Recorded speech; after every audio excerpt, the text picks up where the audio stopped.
Good afternoon. It's 4 o'clock. I'm John Pierre Mahaimana, and I'm here with your latest sports news headlines. Major leagues and competitions around the world are currently suspended, and with only 5 months to go until Tokyo 2020, qualifying events are in doubt or postponed. The International Olympic Committee are due to discuss their response to the coronavirus outbreak. One such event has affected British climber Molly Thompson-Smith. We've been waiting for climbing to be a part of the Olympic Games for quite a while now, and I know there are a lot of athletes who've qualified already who are, feeling a bit unsure about the whole situation. But I guess at the end of the day, health comes first, and all we can do is just hope that this all settles down.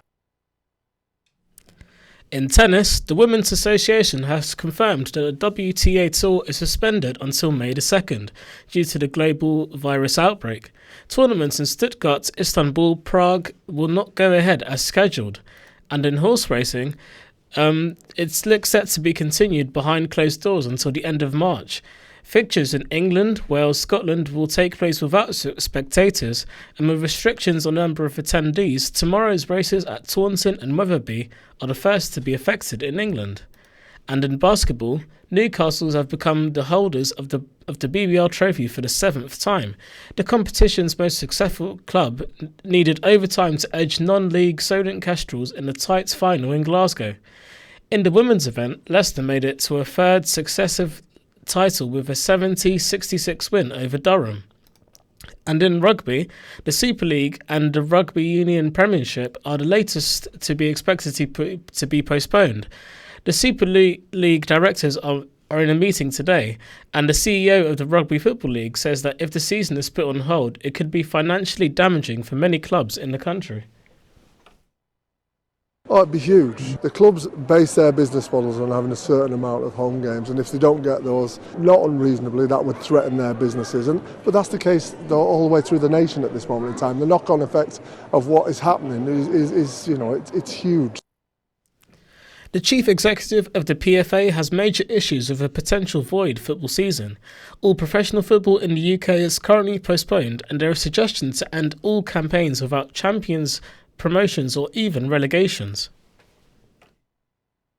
Those clubs that have done well are at the top deserve to be there, and those clubs who are at the bottom deserve to be given the chance to get out of trouble. So I think we should do all we can. I think it would seem really weird if we started a new season. It would be unfinished business behind us, and I don't think that would look good. Competitive football in the National League is set to go ahead despite the recent cancellations. The Premier League, Championship, League One and League Two have been suspended due to the outbreak, and Eastleigh manager Ben Strevens says he wasn't comfortable with his team playing on the weekend. If the EFL are not playing and the Premier League are not playing because of safety reasons, then I think it's only a matter of time before, all mass gatherings are banned. I feel like the National League should have probably followed suit, and the fact that I think only 6 games went ahead, but I don't think too many of the managers or people involved in them games were really happy with it going ahead. Will the virus affect Sholing Football Club and the Wessex Super League? I've got Mickey in the studio to talk about it. So Mickey, with all the recent cancellations in potentially the National League now and most definitely in the Premier League and Championship and stuff, do you think it will filter its way down to the Wessex Super League and affect Sholing season?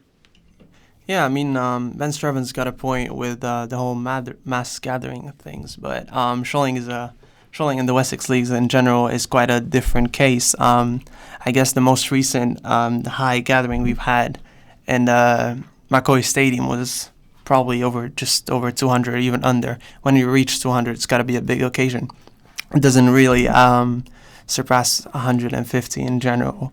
So I doubt the Sholing will be, or anyone at Sholing's level would have any doubts or concerns about this. However, I think it's a great opportunity to show the value of non-league football and the quality there is actually, but also a chance for the FA to finance this side of the game.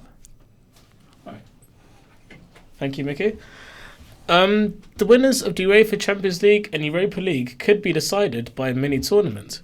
The governing body will be hosting a meeting with stakeholders on Tuesday. The quarter-finals and semi-finals of both competitions could be played as one-off games to speed up the remaining schedule. And finally, away from COVID-19's effects on the world of sport, Manchester United Bruno Fernandes has won the Premier League Player of the Month for February. The midfielder's made an instant impact since joining from Sporting Lisbon in January. This has been John Pierre. Thank you for tuning in to Solent Sports News, and we'll be back again with the latest sports headlines next week.